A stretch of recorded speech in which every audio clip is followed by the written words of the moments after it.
really, really, really good week on the defensive end, and then obviously the offense has continued to just be kind of coming along. But we had a great week defensively.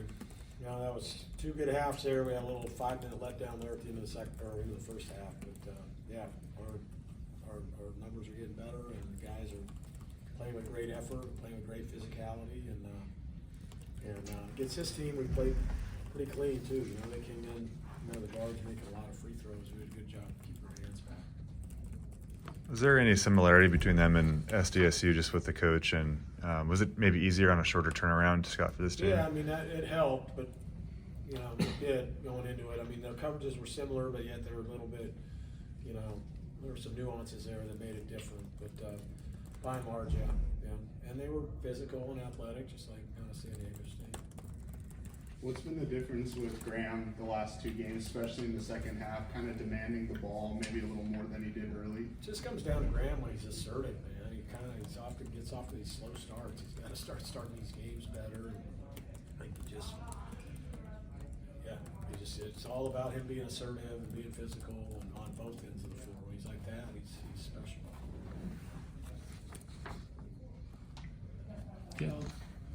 Held Long Beach State shooting just 2 for 20 from 3. What did you see out of your perimeter defense played so well tonight? They hit their coverages really, really well.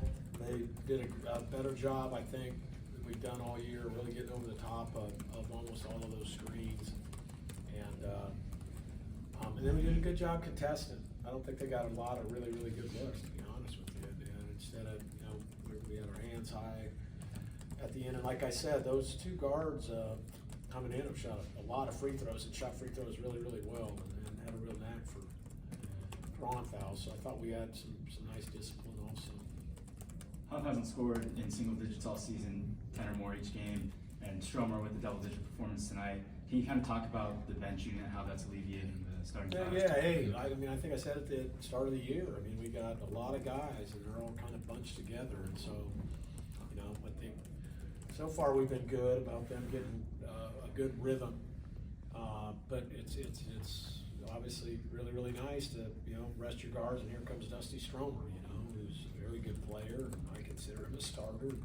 Obviously, you know, Braden was able to do that a lot for us last year, but he's playing better defensively, and you know, last year we had to sub up a lot just because of defensive lapses or matchups, and this year we only had to.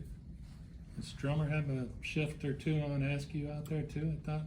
They were held all up? switching and stuff. Okay. Yeah, they were all kind of. Feels like it's been a really busy start to the season for you. How big is it to get a few days of, you know, no games to play before you head down to the Bahamas?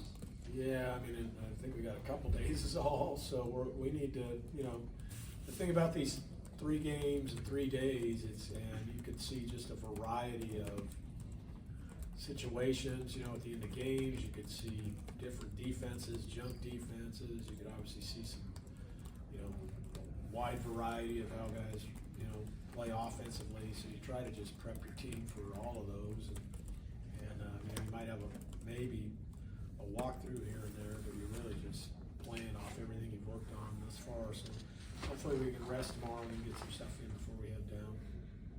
What do you see from Darian so far up there at West Virginia? What's he doing I different? haven't watched yet. Not yet. We've had 3 games in like 5 days, man. So I'll get on that maybe tomorrow. What can you just share about your experiences down there? And I think Caleb played there last year in that tournament, and just maybe being different than some of the other events you guys play in, or anything that can help out.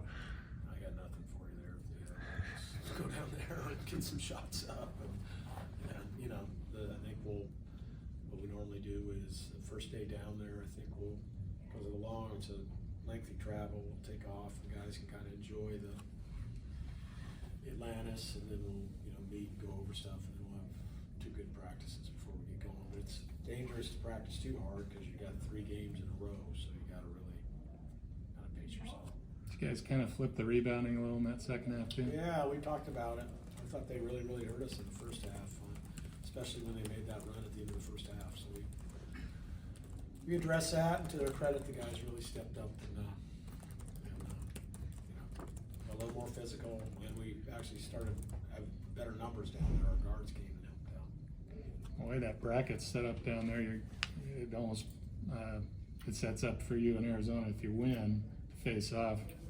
I know you you're can not. win. If you start doing all the bracket projections, you get in a lot of trouble in these little multi-events because they're on a neutral floor, and you know, it's just you just got to win the first one. Man. If you're lucky to do that, you got really short prep to turn around, prepare for a really good team, try to win that one. So that's just trying to we'll try to get down there and beat West Virginia. Is about all we got.